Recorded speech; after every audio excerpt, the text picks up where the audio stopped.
are endowed by our Creator with rights to life, liberty, and the pursuit of happiness, which nobody, no person, no group, no political party, not even our government, can take away from us. Hitler had a dream that his big business should dominate the world. He called his dream the New Order. We've already amended the Constitution dozens of times. Let's throw it away for a master plan run by a master state. Morgan is the largest group. Then there is the strong Kuhn-Loeb group, the Mellon interests, which have Westinghouse, DuPont with General Motors, and then there is Rockefeller, and 3 other groups, making up a grand total of some $82 billion assets in 1945. 8 groups control the American economy, not only because of their concentration of wealth, but through their strategic ownership of basic industries. In spite of war, these companies operate internationally through subsidiaries, stock participation, and cartel agreements with various other companies. Have you ever heard of the Bilderberg Group? No. No, never. Have you ever heard of the Bilderberg Group? Nope. No, I haven't. No, I haven't heard of that. I don't know too much about that Bilderberg thing. Have you guys ever heard about a group called the Bilderberg Group? Nope. Yeah, for the most part. I have not. Sounds kind of familiar, but I couldn't tell you what it was. No, never heard of them. Have you ever heard of a group called the Bilderberg Group? No, I haven't. The Bilderberg? Bilderberg? Bilderberg with a G, yeah. No. Built like an iceberg? No, not quite. Well, what would you say if I told you it's a group of about 120 people on average who meet once a year? These are politicians, heads of media, military men, heads of finance. They meet once a year in secret, behind closed doors, discussing foreign policy. What would you think? What would I think? Yeah. Do you think that's a good thing, a bad thing? Do you agree with it, disagree? Is there anything wrong with some of the most powerful and influential people in the world meeting behind closed doors and discussing things in secret? Not really, no. It's a smart thing to get as many brains in a room as you can to discuss things, and if you're going to have open and honest dialogue, sometimes that information should be kept within the room. If they're going to make good and careful decisions on political initiatives, they need to be able to meet with the brightest minds in the country, and I don't think necessarily that we need to be inside that meeting. I just tend not to recognize their power and just to pretend they don't exist, because for all intents and purposes they don't in my world. No matter how much harm they do or how much good they think they do, I really couldn't care less. In the spring of 1954, Joseph Redinger, a Polish political advisor and founder of the European movement that would lead to the founding of the European Union, started the Bilderberg Group, an informal and off-the-record conference for political and business elites from European and Western nations. With the help of Prince Bernhard of the Netherlands, along with other powerful politicians and businessmen, they organized the first annual Bilderberg meeting at the Hotel de Bilderberg in Oosterbeek, Netherlands. The Prince, a former executive for IG Farben and a former Nazi SS party member before the war, was also an influential executive in the oil industry, working for Royal Dutch Petroleum. As a member of the Dutch royal family and the father of the current matriarch and fellow Bilderberger Queen Beatrix, Bernhard was a very powerful and influential member of the European community. The original stated goals of the Bilderberg Group were to bring together the leaders of business, finance, and politicians from Europe and Western nations in a forum that would allow for candid and frank discussions of international issues without the fear of being quoted or recorded. Thus, the meetings are held in secret and are by invitation only. For almost 60 years, the Bilderberg Group has been meeting behind closed doors in luxury hotels around the world to discuss in secret their plan for global control of world events and markets. Over the years, their members have included heads of state, politicians, business executives, media moguls, global financiers, military leaders, intelligence agencies, and many other powerful organizations and individuals whose reach extends to every corner of the world. Some notable members have included the Rothschild banking family, Queen Beatrix of the Netherlands, Prince Philip and Prince Charles of the British royal family, international financier David Rockefeller, and former Secretary of State Henry Kissinger. The members of the Bilderberg Group have such an influence over the media that until recent years, their name and existence has been quietly kept from the general public through a veritable media blackout. With the advent of new social media tools and advances in technology, the independent media has been exposing these annual meetings on an increasing scale. We have reached the turning point.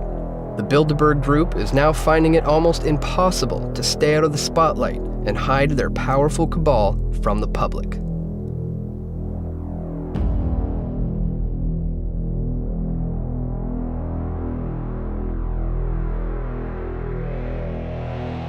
The fact that in the 21st century, we still have monarchies who have influence and wealth, then how come bills can't get signed without the Queen of England's approval? How come the Canadian Parliament could be suspended by the Queen of England if she wishes? If she has no power, why does the final decision-making process rest with her?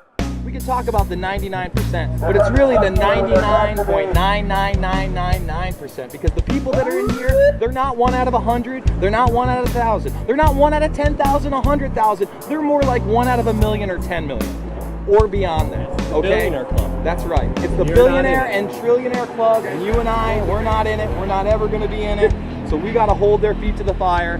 We've got to expose what's going on here. We've got to find out who the 2012 attendees are, and we've got to keep our eyes on the headlines in the next coming weeks, months, and even years to see what these associations have done geopolitically, because they'll be in the headlines. When you have someone like Davignon claiming, and not really claiming because he's on the inside, he would know better than you and I, that the Bilderberg Group was instrumental in creating the European Union and the Euro. I would say that's a pretty big deal. And whether that's evil or not, that's a geopolitical move.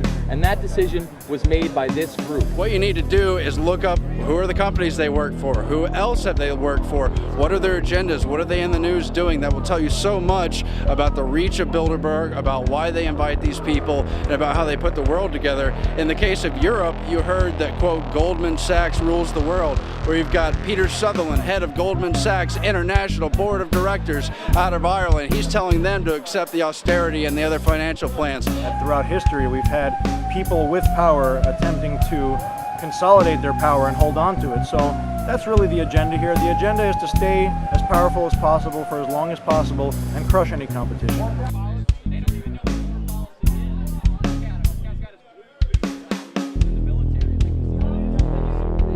Warning, criminal globalist ahead. FBI!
Got some backup coming. Slow down, officer. Slow down. Zero ID. Zero ID, liquor. And when you're cleaning the sale, when the dollar crashes, when the supplement list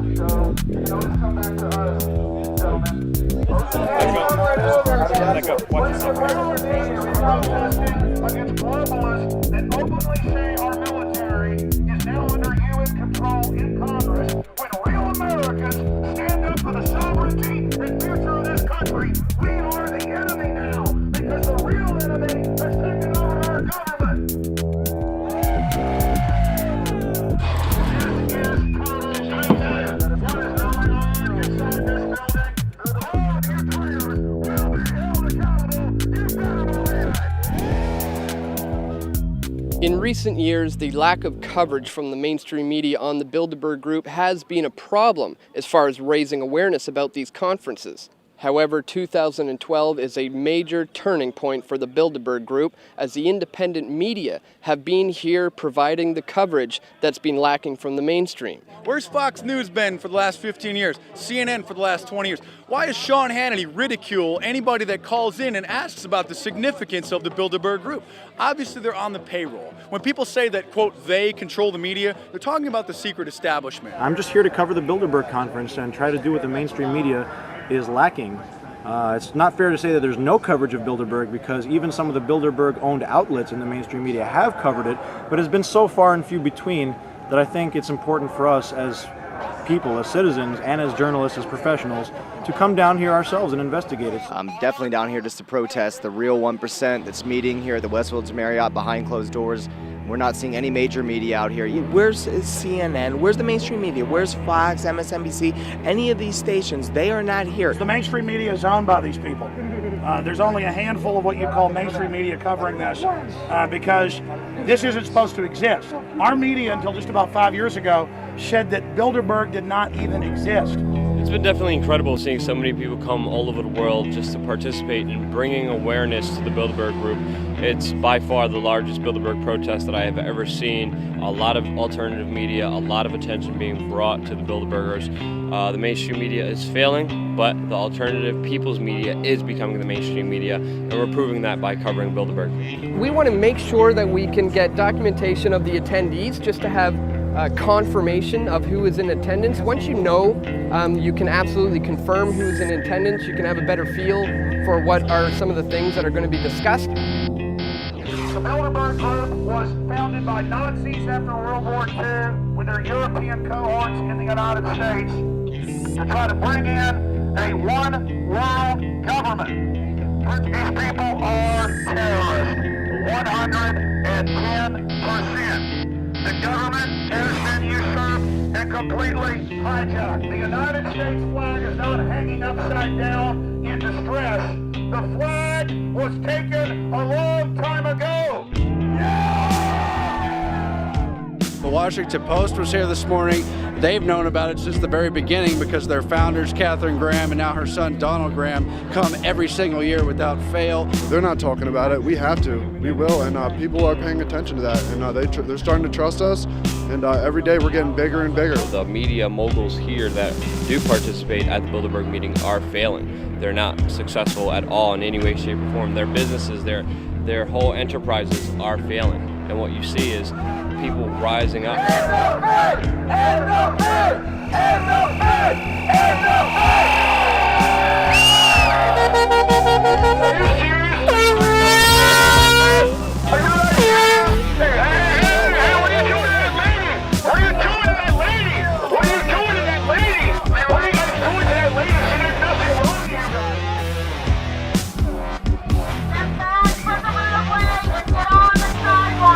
Get off the train.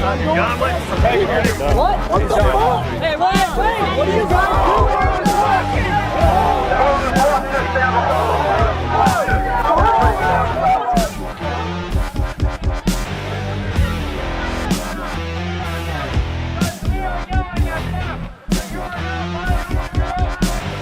There has to be at least 500 people here now, and the veteran who was arrested yesterday was just arrested again. These large people gathering in front of where the Bilderberg members inside the building can actually hear the people outside, and that's where a group of police officers grabbed this guy, same guy from yesterday, and it appears that they are making an example and trying to keep everybody away from the area where the people inside can definitely hear everything that is going on. We're bullhorning in Bilderberg.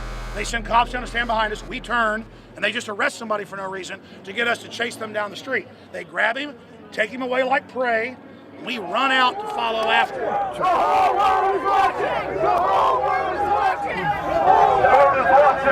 This group is meeting with government officials. It violates federal law, the Logan Act. And for decades, they said it didn't even exist. This is the real oligarchs that run our government, run Europe, run most of the world, the big central banks, and the fraud that they engage in. These are the real tyrants. So we're identifying them, not the puppet presidents and prime ministers. We're going directly to the financial oligarch, the robber barons.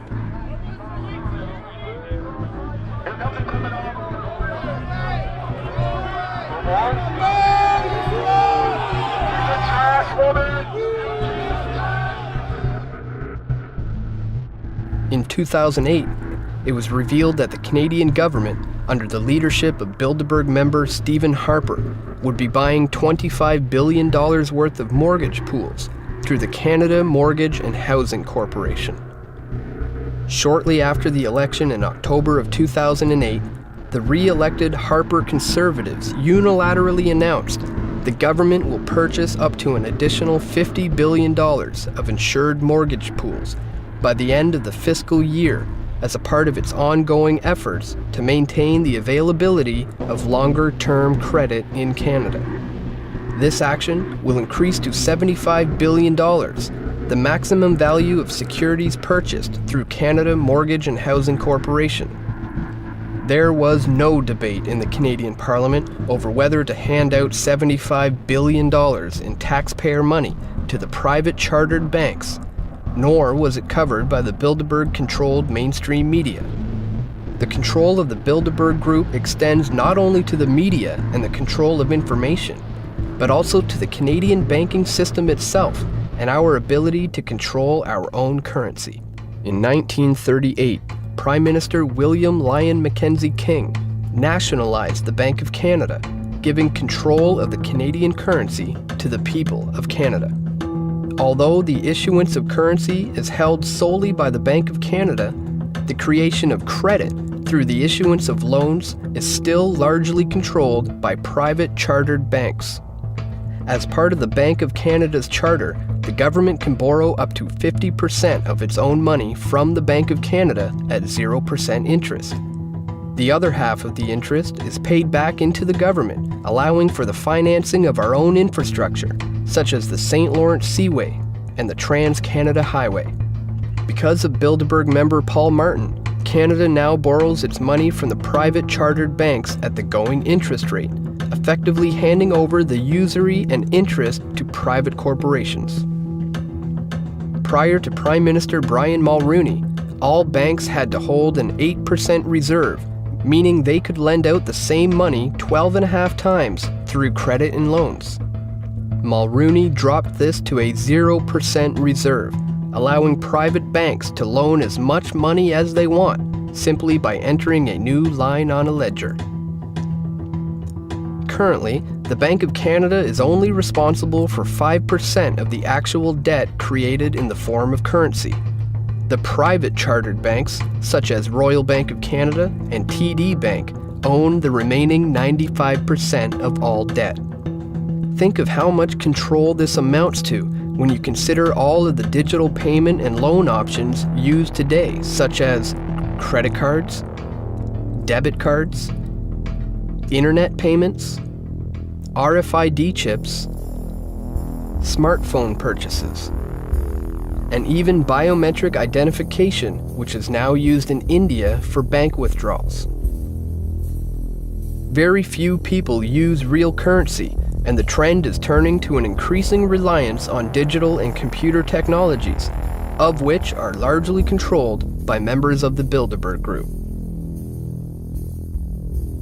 Members of the Bilderberg Group who are involved in the Canadian banking system include President and CEO of Royal Bank of Canada, Gordon Nixon, President and CEO of TD Bank Financial Group, Edmund Clark, Deputy Chair of TD Bank Financial Group and former Canadian Ambassador to the United States, Frank McKenna, Former Minister of Finance and Director of Manulife Financial, Michael Wilson. Managing Director of Credit Suisse Securities, Ronald S. Lloyd.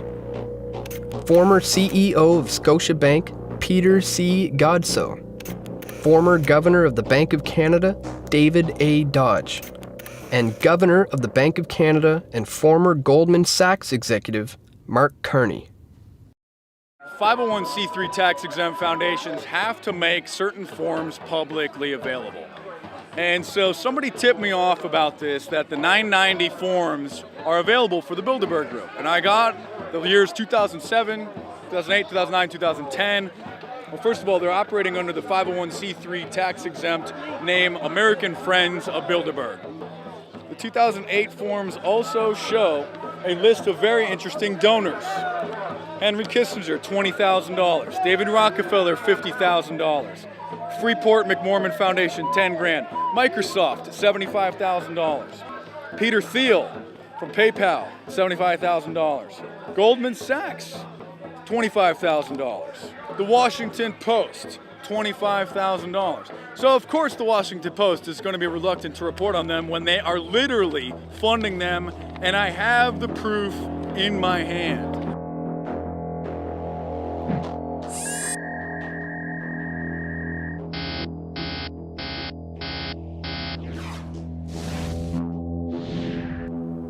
Other large donors of the Bilderberg Group include $25,000 from Lazard, a large investment bank which is based in New York's Rockefeller Center. Lazard is one of the key players in the Bilderberg finances, attending dozens of meetings over the years.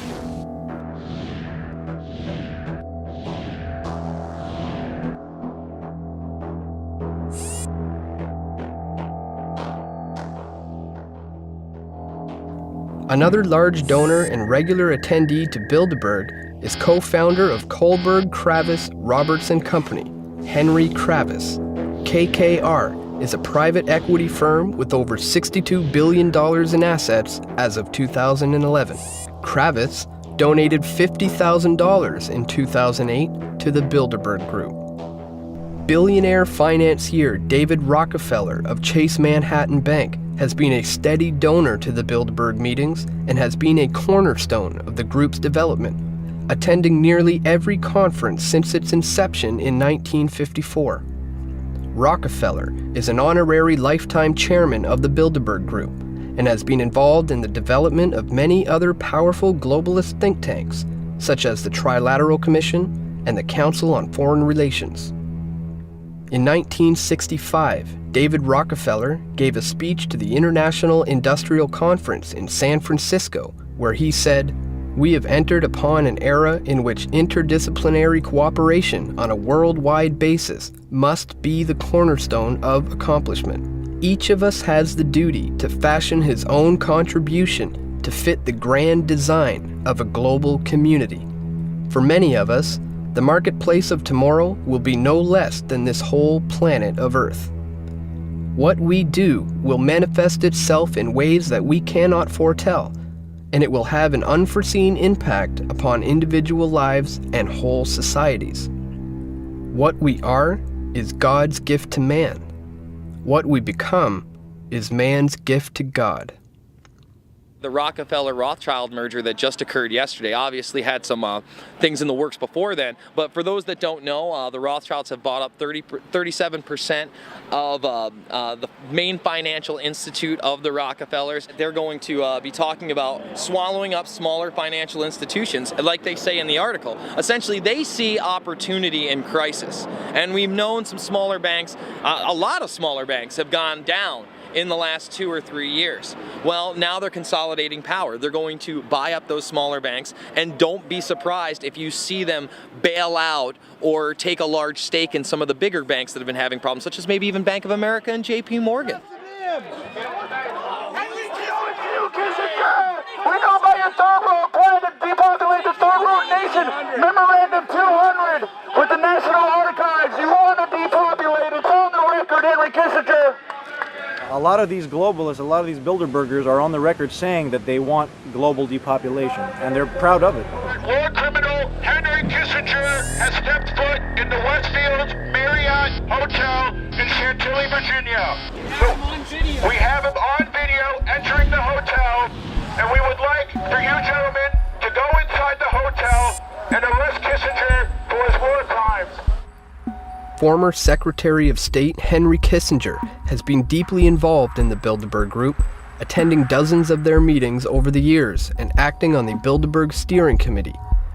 Kissinger faces allegations of war crimes for his involvement in the secret bombing campaign that took place in Cambodia during the Vietnam War in the 1970s. It is alleged that Kissinger willfully engaged in the murder of tens of thousands of civilians in various areas of Cambodia, which led to the destabilization of the country into a civil war, resulting in the rise of the infamous Khmer Rouge. Kissinger is also wanted in several countries for his involvement in supporting the Pinochet regime and the CIA-backed coup that took place in Chile on September 11, 1973.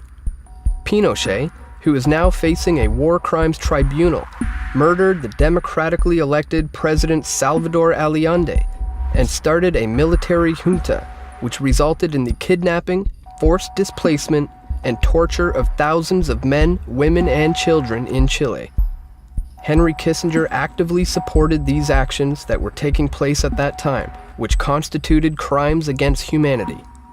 Kissinger was also involved in a controversial study in 1974 called National Security Study Memorandum 200, in which the basic thesis called for an active campaign for the depopulation of several less developed countries to stem the risk for civil unrest.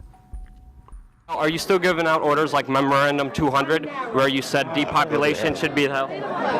Sir, just a question. I'm not going to go to hell because Memorandum 200, sir. Memorandum 200. Just asked him a question about Memorandum 200 that he wrote in April 24, 1974. It's an honest question. Okay. Kissinger, Memorandum 200. Depopulation. We're on topic now. We came here, we give you the access. If you want to burn bridges, you can do that. I don't want to burn any bridges. I wasn't disrespectful. I wasn't accusatory. It was a serious question. We're on topic. Okay, I understand that. So what about the depopulation? I mean, Memorandum 200. Why are you afraid to talk about your depopulation plan? Why don't you get lost? Why should I get lost? It's serious. Sick person. Sick person? How am I sick? You're the one committing. I hope it's the beginning of a whole new epoch of greater and greater coverage. At the same time, we're in danger because of their designs on the internet. This could also be the high watermark. It really depends on who stands their ground and what the fight will be.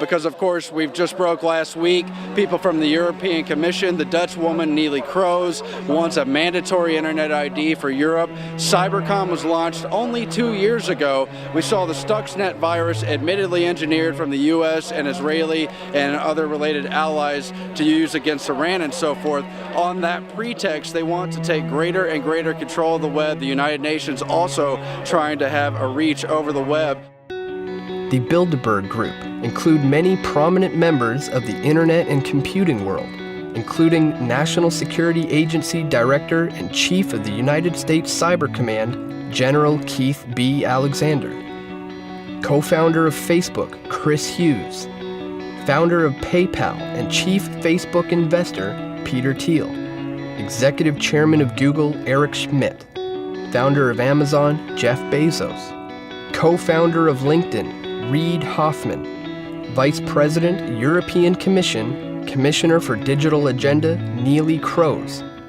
chief research and strategy officer, Microsoft Corporation, Craig J. Mundy, and many others. More and more, we're seeing the iron curtain of media censorship on Bilderberg and the shadow government, shadow elite, pulled back. So we're seeing Bilderberg basically try to pass the baton off to younger people right now, a bunch of tech folks, Google, Facebook, and others, hoping that the police state tech grid can protect their criminal activity. They're trying to push a global bank as the solution to all our problems that they created. They're openly trying to push more police state systems. They want to end internet freedom. They want to bring in internet IDs. The mainstream media is no longer mainstream. The alternative's taking over, and they're trying their damnedest to either restrict or shut down the free internet as we know it right now. The increase of internet-based media has been closely correlated with the decrease of traditional forms of media, such as newspapers and television, which have been monopolized by members of the Bilderberg Group. In their efforts to maintain the control of information globally, influential figures of the media have been routinely invited to participate in the conferences over the years. Peter Mansbridge of CBC's The National attended the meeting in 2010 and has maintained their strict rules for secrecy ever since.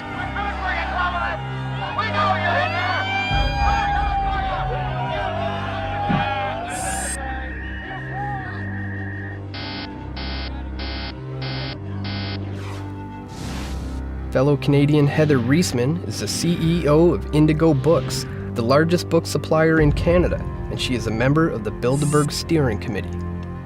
In 2005, Reisman founded the Hesag Foundation, which provides grants to former lone soldiers in the Israeli army to pursue post-secondary education.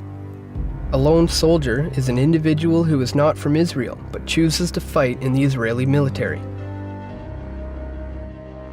Other media moguls and organizations that have attended the Bilderberg meetings over the years have included Rupert Murdoch of News Corporation, Andrew Knight of News Corporation and The Economist, Ted Turner of Time Warner and CNN, Charlie Rose, Donald Graham of The Washington Post,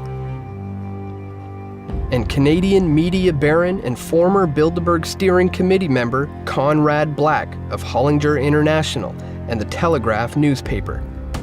While all of these powerful media organizations have been present at Bilderberg meetings over the years, there has remained a media blackout all across the board regarding coverage of this group.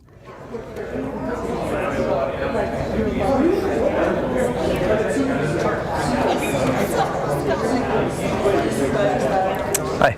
Hi. I was just wondering what your opinions were. You talk a little bit about it in the book of the influence of the Bilderberg Group on the mainstream media, or on just the influence. The individuals are influential, but their influence isn't magnified by Bilderberg. I went for 20 years. Mm-hmm. It's just a talking shop, and they're almost always wrong, by the way. They didn't see the end of the Cold War coming. They didn't see the economic crisis coming. They're very interesting meetings. They're very interesting people, but they're not coherent. They aren't a group that meets other than for 3 days a year, and the composition of them changes all the time, except for about 30 of us who are on the steering committee. And how come? Don't buy into these conspiracy theories. It's rubbish. All they do is talk to each other. I was on that conference circuit for 20 years, the Trilateral Commission, and I went to all of them. And look, it was fine while it lasted, but I'm getting too old for that. I'm getting tired of it. Okay. You know. All right. Thank you very much. Okay. Thanks for coming. But there's no conspiracy in any of them. No. No, there's just a bunch of people. How come you don't ever hear about it in the media? Like, I only read about it in your book. They don't allow the media in. No. But in order to encourage people to talk frankly, say what you do, you get good frank sessions. But there's no meeting of the minds particularly. Okay. All right. Thank you.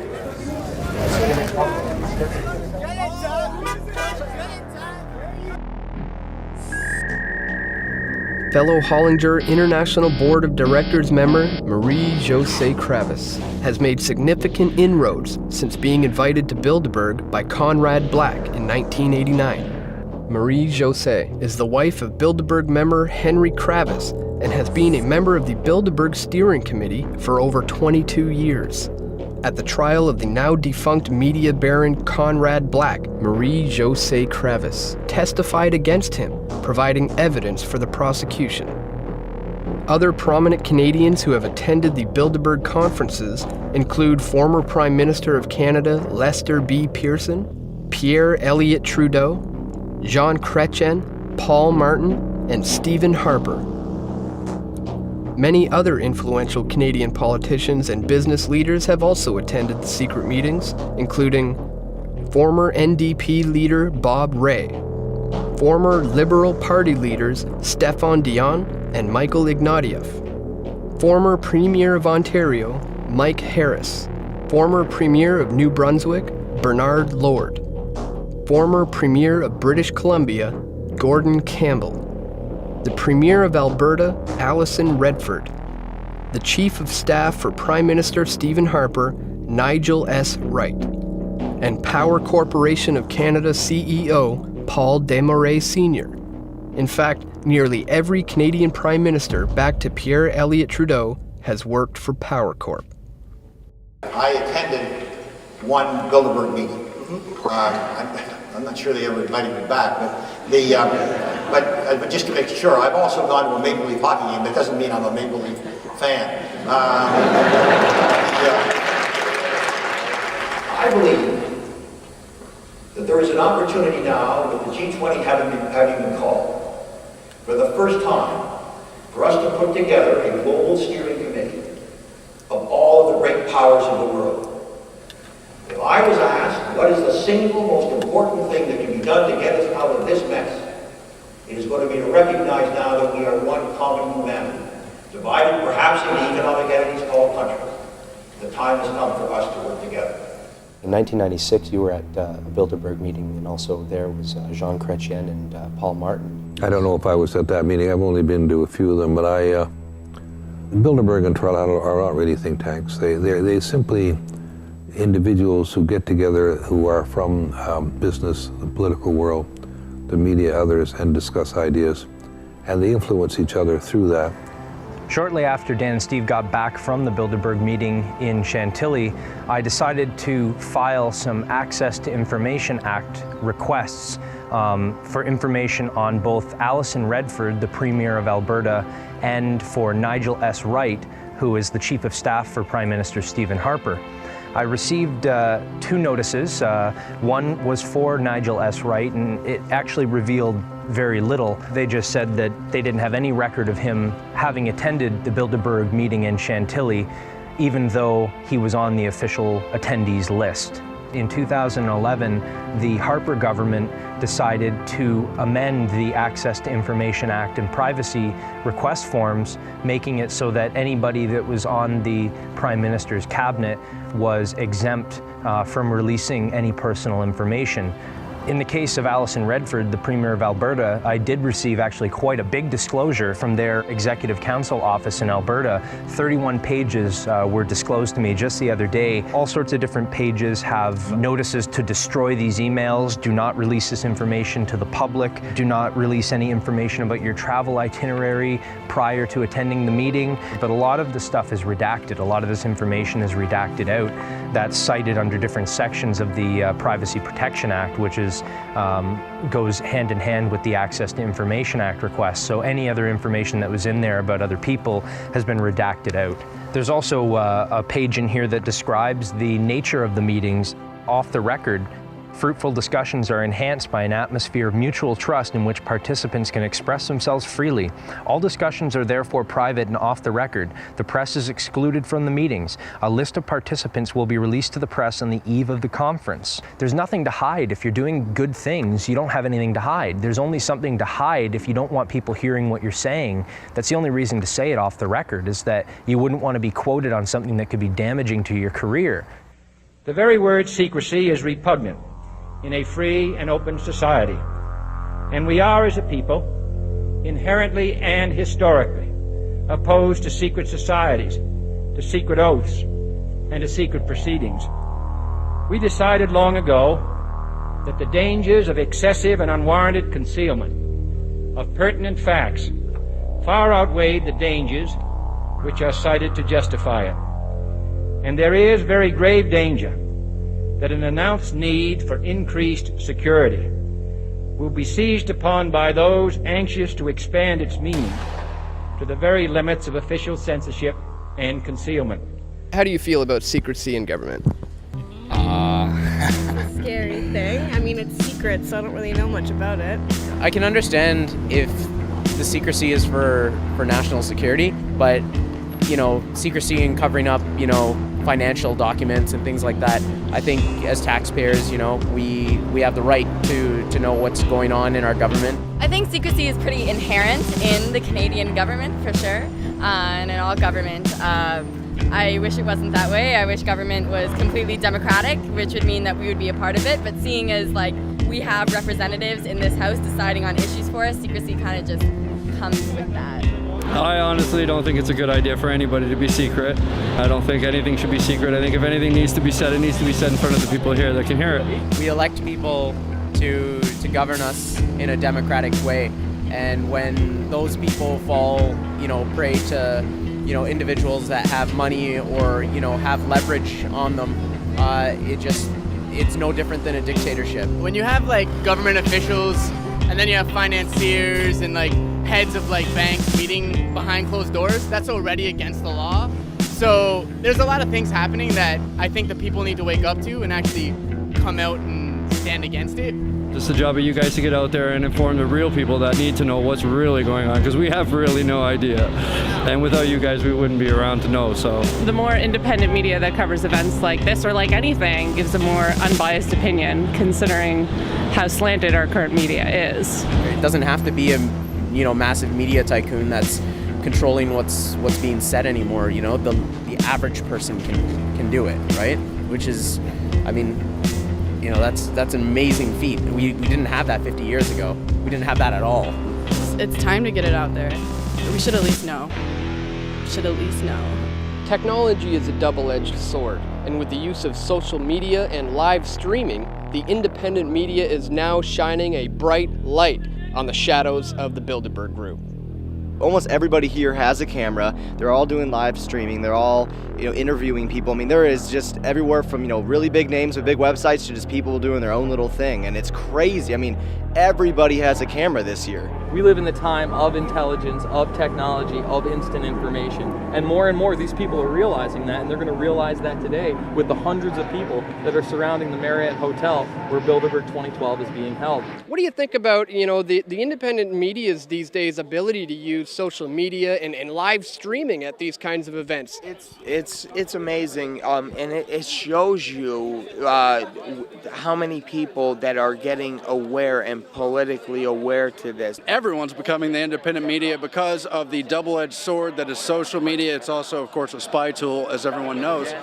They're worried about us. They're worried about you. They're worried about every person out here with a cell phone that's able to broadcast live or put them video online, where in the decades past it would require an entire news crew and an assignment, tens of thousands of dollars worth of equipment. Now we can do it standing out here with a cell phone. So their technology that they're using to bug us, their Orwellian nightmare, Big Brothers or surveillance systems, we're just turning it against them and showing them that we're watching.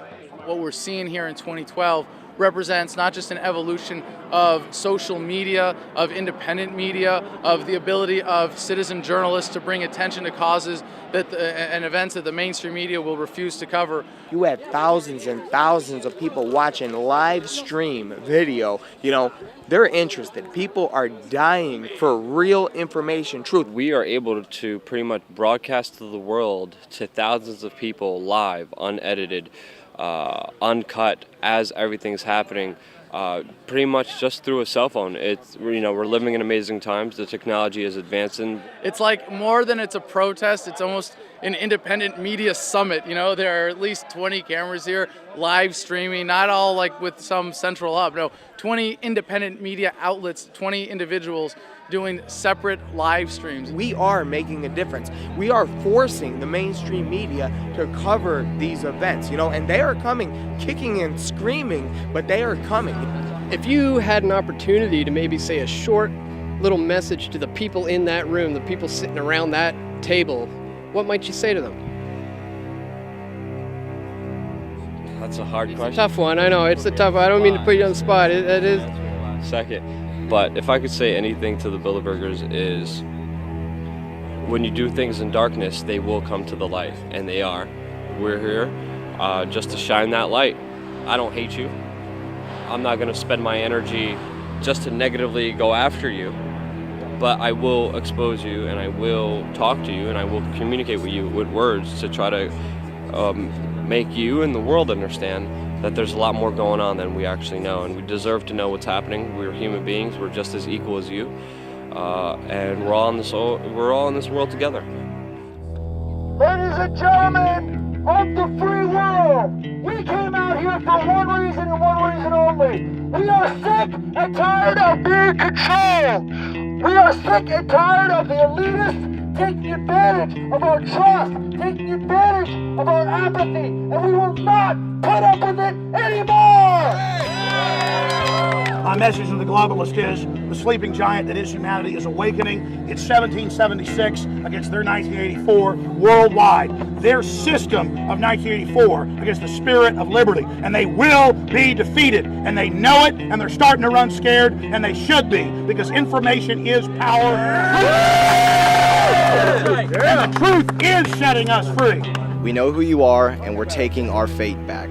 We know who you are, and we're going to expose you all the way. So we're not stopping. We're going to be growing in numbers 100 times this in the future. So just wait, we're coming. I'm sure you guys realize, that this is the fate of the planet. You guys are in control. One way or another, people are finding out what's going on. Life is short. We should live it to the fullest and treat people with respect, honesty, dignity, and compassion. And you could change your life at any moment, any time, and just think about the decisions you're making and how they affect people and how they hurt people, and understand there's real consequences for those decisions that you guys have made, that you guys will have to live with for an eternity, pretty much. When Jesus was tempted in the wilderness, Satan said, if you bow down and worship me, I will give you the world. Well, guess what? You've got the world, and we're not going to bow down and worship you. Those filthy deeds that you have done in secret are now being shouted from the housetops. We are on to you.